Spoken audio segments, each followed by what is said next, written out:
राधे राधे महाराज जी। महाराज जी, अगर कोई प्राणी स्वयं को जान ले, पहचान ले, तो क्या प्रभु यानी भगवान को जानना शेष रह जाता है क्या? नहीं, जानत तुम्हें तुम्हें हो जाए, सोई जाने जिह देहु जनाई, जानत तुम्हें तुम्हें हो जाए। जो अपने को जान लेता है वो भगवान को जान लेता है, जो भगवान को जान लेता है वो अपने को जान लेता है।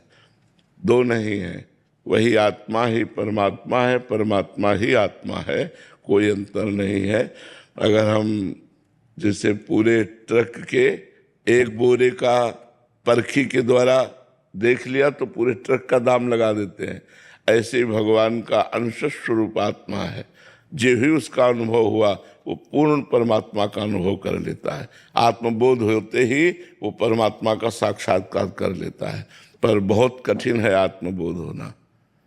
इस शरीर में इतनी आसक्ति हो गई है, इंद्रियां इतनी भोगों में प्रबल हो गई हैं कि आत्मा की तरफ वृत्ति ही नहीं जाती, देह की तरफ ही वृत्ति रहती है, भोगों की तरफ वृत्ति रहती है। बड़ा उल्टा हो गया है।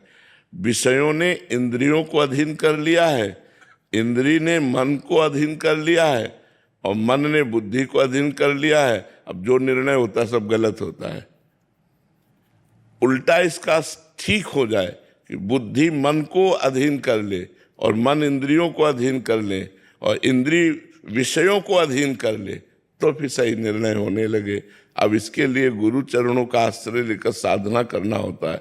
सिस्टम उल्टा है, ऐसे प्रवाह ऐसे है। मना कष्टान इंद्रियाणी प्रकृति स्थान कर सती। अब हमें परमात्मा की तरफ ऐसे ऊर्ध्व लाना है। तो जैसे जल का प्रवाह नीचे है और उसे ऊर्ध्व चलाना है तो मशीन की जरूरत होती है, यंत्र की जरूरत होती है।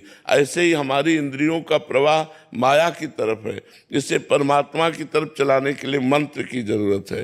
तो हमें गुरु मंत्र मिले और हम खूब जप करें तो उसके प्रवाह से हमारी बुद्धि शुद्ध हो और वो मन को अपने अधीन करे, मन इंद्रियों को अधीन करे, इंद्रियों के अधीन विषय रहे, ना कि विषयों के अधीन इंद्रियां रहें। सब कुछ उल्टा हो चुका है। इसको सीधा करना है भजन के द्वारा, और जब ये ठीक हो जाएगा तो सही संकल्प बनने लगेंगे, सही निर्णय निकलने। अभी गलत निर्णय है, कुछ भी हो वो मन ये बुद्धि से दस्तखत करा लेता है और मनमानी आचरण होते रहते हैं और हम जलते भी रहते हैं, दुख भी पाते हैं, फिर भी वही कर्म करते हैं। बड़ा निकृष्ट मन है, बड़ा निकृष्ट मन है। एक बार कहेगा कि मैं कसम खाता हूँ कभी नहीं करूँगा, दूसरे दिन फिर तैयार है वही करने के लिए। तो ये भजन के द्वारा ठीक होता है। जितना हम शास्त्र स्वाध्याय करेंगे और भजन करेंगे उतने ही हमारी बुद्धि पवित्र होगी, और पवित्र बुद्धि मन पर शासन करती है और मन इंद्रियों पर शासन करता है। इसको शास्त्रों में वर्णन किया गया है कि शरीर एक रथ है, इंद्रियां इसके घोड़े हैं। इंद्रिय रूपी घोड़ों की लगाम मन है और लगाम को पकड़ने वाला सारथी बुद्धि है। अब बुद्धि अगर शिथिल है, लगाम छोड़ दी तो इंद्रिय रूपी घोड़े कहीं भी गिरा सकते हैं। जैसे ड्राइवर नशे में कहीं भी ठोक सकता है गाड़ी को, ऐसे हमारी बुद्धि माया के नशे में है। अब माया का नशा उतरे तब सही ये मार्ग चयन करके चल पावे।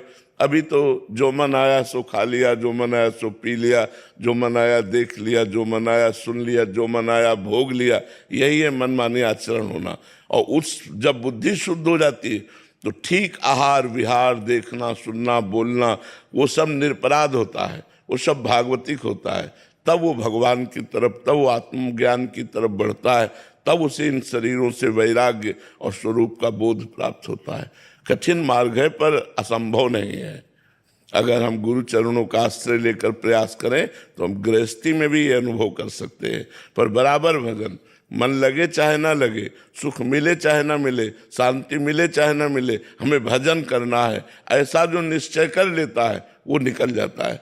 और जो ये कि सुख मिले, अरे अभी तो वही काम आ रहा है, अभी तो वही मन अशांत है, इसका मतलब कोई लाभ नहीं मिला, और उसकी श्रद्धा पे टिक नहीं पाती है। बहुत काल तक भजन करता रहे तब वो माया को परास्त करके स्वरूप बोध की तरफ बढ़